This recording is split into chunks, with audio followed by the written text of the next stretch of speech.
नमः संस्कृताय। संस्कृत कक्षा में आपका स्वागत है। मैं प्रतीत राम वर्मा, असिस्टेंट प्रोफेसर, श्री गांधी महाविद्यालय, सिधौली, सीतापुर।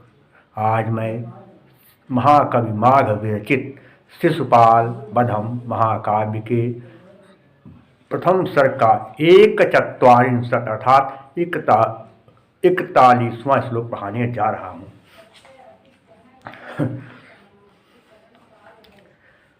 नारद जी भगवान श्री कृष्ण कहते, नारद जी भगवान श्री कृष्ण से कहते कि हे भगवान, आप देवराज इंद्र के मार्मिक संदेश को सुनने की कृपा करें। नारद जी भगवान से कहते कि हे भगवान, कितादिन्द्रि संदिष्टमुपेन्द्र यद वचः क्षणं मया विश्वजनीनमुच्यते समस्तकार्येषु गतेन धूर्यता महीदिशस्तद् भवता निशम्यताम्। तदिंद्र नहीं, तत् धन इंद्र, ता का दावना, ता के वादी है, इसलिए झलाम सुनते सूत्र कहता है कि यदि तवर, झलाम सुनते सूत्र कहता है कि यदि झलों, झल वर्ग के आगे के चार का खा गा घा चा छा जा झा टा ठा डा ढा ता था दा धा पा फा बा भा, ये क्या है? वर्ग के आगे के चार कहता है झल। यदि झलों के साथ किसी की संधि हो तो झल अपने वर्ग के तीसरे वर्ण में बदल जाएगा। तत् धन इंद्र, ताकि ई से संधि हुई, इसलिए ता क्या होगा? अपने वर्ग, ता वर्ग के तीसरे वर्ण में बदल गया, दा बन गया। तत् माने वह इंद्र, तत्मने इसलिए इंद्र संदिष्ट क्या है? इंद्र के द्वारा संदेश लिखा है संदिष्टम उपेंद्र। उपेंद्र कहते हैं भगवान के छोटे भाई। भगवान श्री कृष्ण छोटे भाई कौन है? इंद्रान, अर्थात इंद्र के अनुज।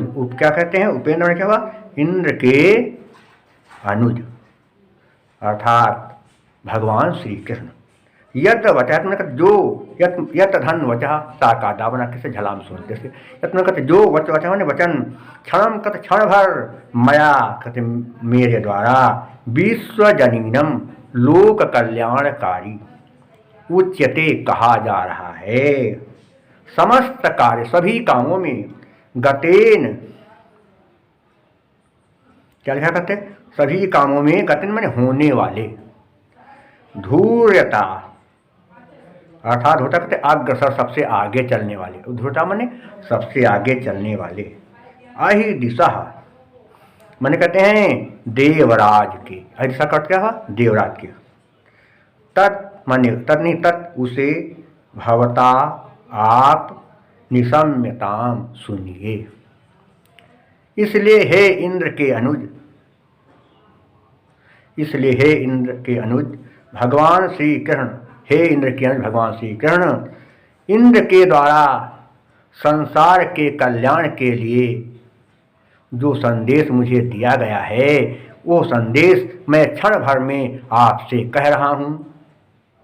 देवराज के सभी कामों में आप आगे आगे रहते थे। जब भी कोई काम होता था देवराज का, तो आप उनके सभी कामों में अग्रणी रहते थे, हमेशा आगे रहते थे। तो इसलिए उनके वचन को, उनके संदेश को आप सुनिए। फिर से बात समझिए क्या अर्थ हुआ कि हे इंद्र के अनुज भगवान श्री कृष्ण जी, देवराज इंद्र ने संसार के कल्याण को ध्यान में रख करके आपके पास एक संदेश भेजा है। उस संदेश को आप क्षण भर सुनिए, क्योंकि आप देवराज के कार्यों में हमेशा आगे आगे चलते थे, उनके हर कार्य में अग्रणी रहते थे। इसलिए आप देवराज इंद्र के वचन को ध्यान देकर सुनिए, यही आपसे मेरी प्रार्थना है। देखिए कहाँ पर क्या हो गया है? उपेंद्र में उपधन इंद्र, आधुना से उपधन इंद्र, पा में आ के बादी, आ के बादी आ, इसलिए क्या होगा? आई मिली कई ए बने, आ ओ होई जाए, आके आगे ऋढ़ जहाँ री ऊपर लगी जाए, ई का आधुना से ए बन गया।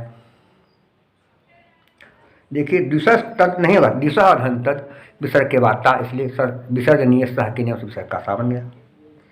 अब क्या देखेंगे, कहते क्या है, इसके अलावा जो है कहाँ पर समास बन सकते हैं, थोड़ा कर देखना है। उपेंद्र में क्या होगा, इंद्रम उपगता, इंद्रम उपगता प्राग तत्पुरुष समास हो जाएगा। और इसके अलावा देखा जाए तो क्या है, क्या लिखा है, अहि दिशा में अहि दिष्टवान उपपत्तर पुरुष समास हो जाएगा। बड़े कठिन है समास, ज़्यादा आसान नहीं है। प्रत्यय कहाँ पर क्या बनेगा, थोड़ा देखना। क्या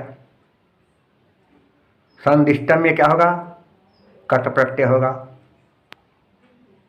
और दिशा में चुप प्रत्यय हो जाएगा। इस तरह से प्रत्यय हो गए। अलंकार कौन सा है, इंद्र ने आपके पास संदेश भेजा है, उस संदेश का कारण क्या है, लोक कल्याण की भावना, इसलिए यहाँ पर काव्यलिंग अलंकार क्या होगा, कौन सा काव्य, हेतुर्वाक्य पदार्थत्वे काव्यलिंगम निगद्यते। और जतौ तु वंशस्थ मुदीरितम जरो, वंश छंद है और प्रसाद गुण है, पांचाली रीत है।